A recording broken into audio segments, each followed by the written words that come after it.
אפשר להשם צדיקים יבואו גבול זה. Good morning, Shabbat Shalom. Welcome to the last episode of the season Bereshit, Parashat Vayehi, which can be translated, and he lived. Can be translated, and he lived. In this portion, we see the final moments of the life of Jacob, also known as Israel.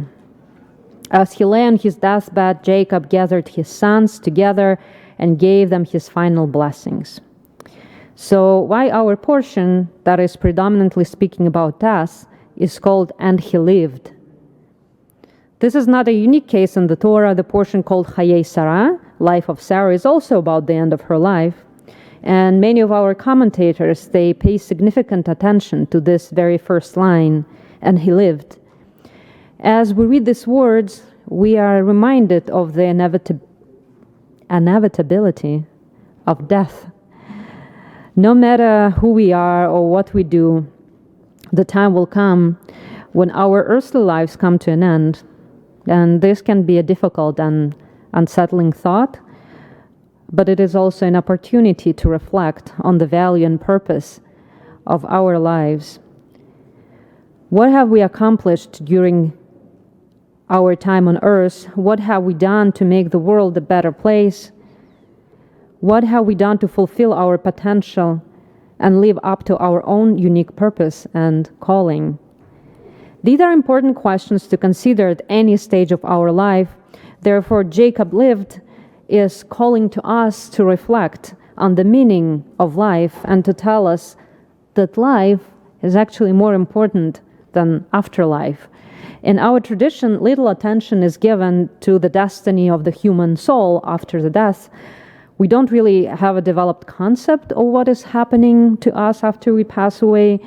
There is a belief that we are going to resurrect upon the arrival of Mashiach, but we don't really know what happens in the meantime.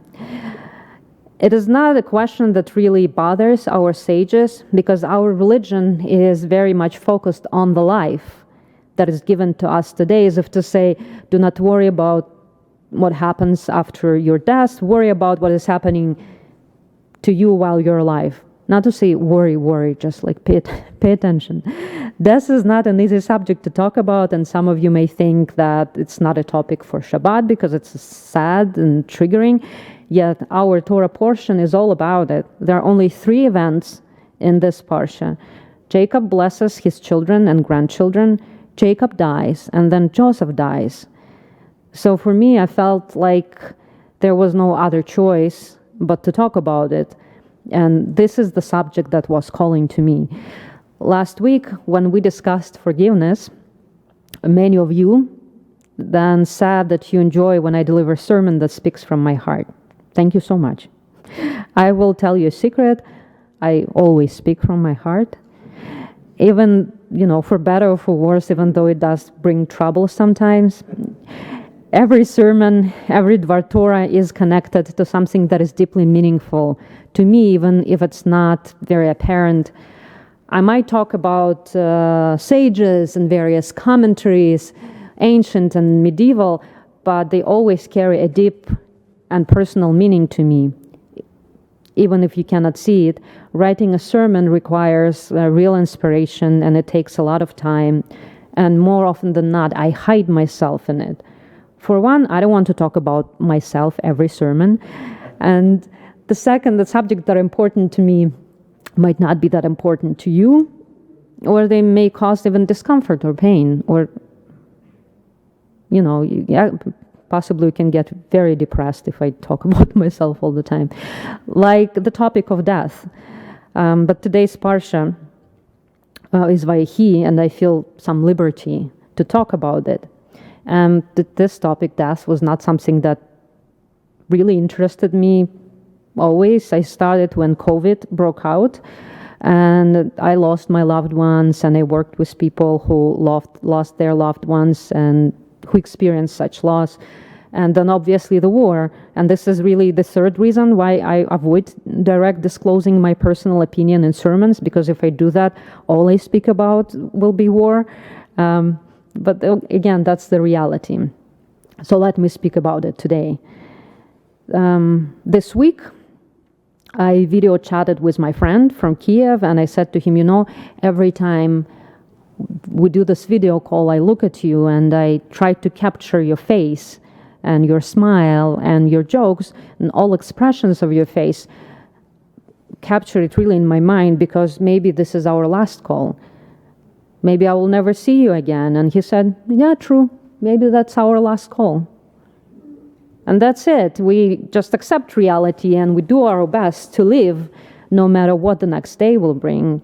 And yesterday I spoke to another guy on Friday, and he's a soldier in the army, and he served in the infantry assault brigade, which is like the worst and most dangerous type of military unit, because it's infantry and it does the direct assault, and he is fighting really like on the real battlefield. He's only 22 years old, only 22, and he jokes that they are single-use disposable soldiers. That's how he called themselves, because they fight in this actual battlefield every day. So maybe we will talk tomorrow, or maybe not. You just can't know. So what are you going to do about it? Like, I message him and I ask, are you alive? And he's like, yeah, another day. So how do we continue to live? We all have our coping mechanism. A lot of it is a really dark humor. You are probably familiar with that from Israel and from soldiers who served in Israel. They also have this type of a dark humor. This particular young man, he believes that when he'll die, he will go to Valhalla and drink beer with other fallen warriors. And Valhalla is a type of a paradise, Viking, northern paradise. So he's clearly not Jewish. But you know what? I think it's possible. We don't know what happens after death. Maybe each person gets reward according to their own beliefs. There is nothing impossible for the Almighty. So why not? Maybe for them it's Valhalla, for those who want it. So what is my coping mechanism, you might ask? The answer is very simple. It is the Torah. I like the words of Rabbi Zev Wolf of Zhytomyr. He died in 1798, who says that tzaddik, by the power of deep understanding, strips Torah of its narrative garb, dressing it instead in spiritual form, sublime lights, and secret holy names. These names are hinted at in the narratives themselves. A truly perceptive person can read the entire Torah in God's name, Yud-Heh Vav-Heh, and can find the blessed name within all details of the Torah story. Well, that is my goal, though I'm pretty far from it, to be honest. But I'm striving to look beyond the veil and uncover what is hidden behind the narrative. Zev Wolf of Zhytomyr also said that the Torah had to take on its corporal form for the sake of Israel, it's all of us, who themselves exist in the bodily form. So to say the Torah may, have this physical form, because we also have a physical form. They, meaning us, would never have been able to attain Torah's depths without the narrative garb, which makes it possible for us, flesh and blood beings, to listen to it. So what are the secrets of Parashat Vayehi? I'll tell you one. Our sages are drawn to the first words. Jacob lived 17 years in the land of Egypt.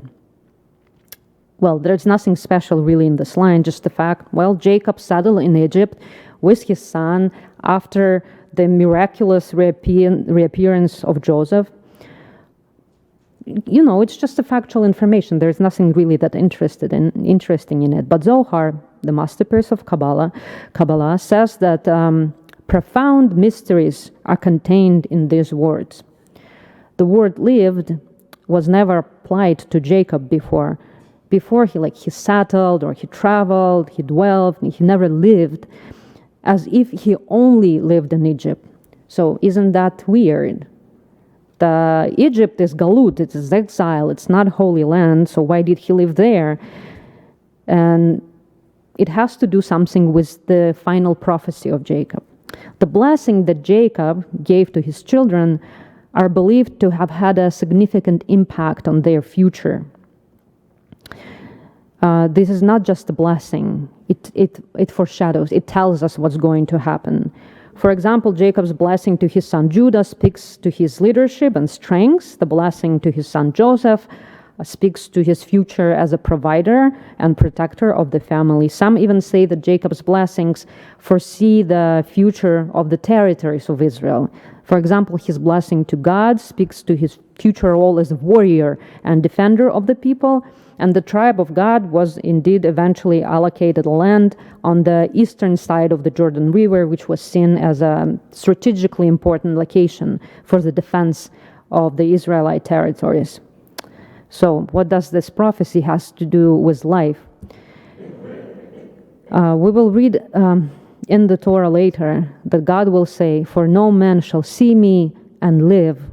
Sages connect these two verses and say that Jacob saw God in the form of angel with whom he wrestled and lived.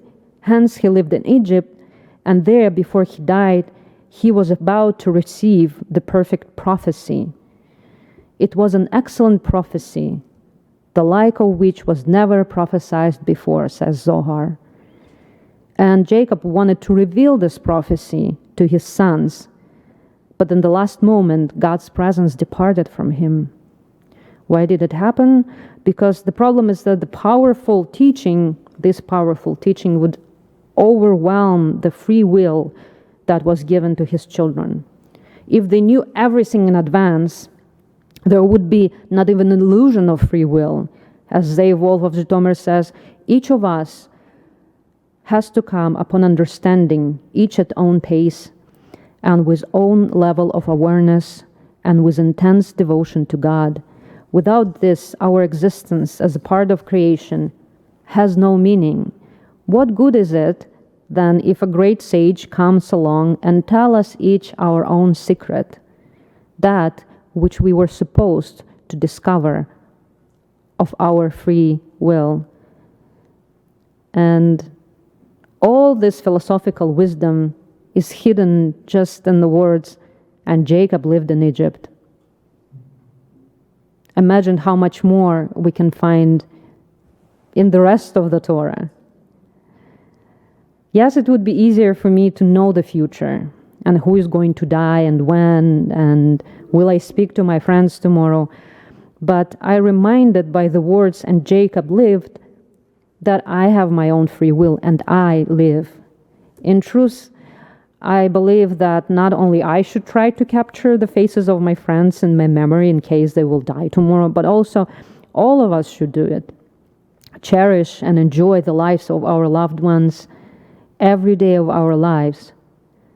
I look the same way at my husband, even at my temporary dog Oscar, because Rabbi Grovel will come back and take him to his real home. If you have no idea what I'm talking about, you come to ask me at Kiddush. Remember that we live today. We are obligated to enjoy the blessings of our lives, the company of our loved ones, their faces, their smiles, their voice, and everything that we share together. And with this realization of a blessing comes a true joy and a desire to care for the people who surround us. When I understand how blessed I am being surrounded by people who love me and support me, I want to give this love back. Because I believe we may get tired of anger and inability to forgive, but we can never get tired of loving someone. I believe that this message is one that is particularly relevant for us today. As we go about our daily lives, it is easy to get caught up in our own concerns and priorities, but the life of Jacob reminds us that we have a larger purpose and calling. We have the opportunity to be a blessing to others, to be a source of light and hope in a world that can often seem dark and troubled. By striving to live according to the values and principles taught by the Torah, we can be an example of goodness and faithfulness to those around us. We can strive to make a positive impact, whether it be through small acts of kindness or more significant acts of service. By doing so, we can leave a legacy of blessings for future generations, just as Jacob did for his own children. I'm wishing everyone Shabbat Shalom.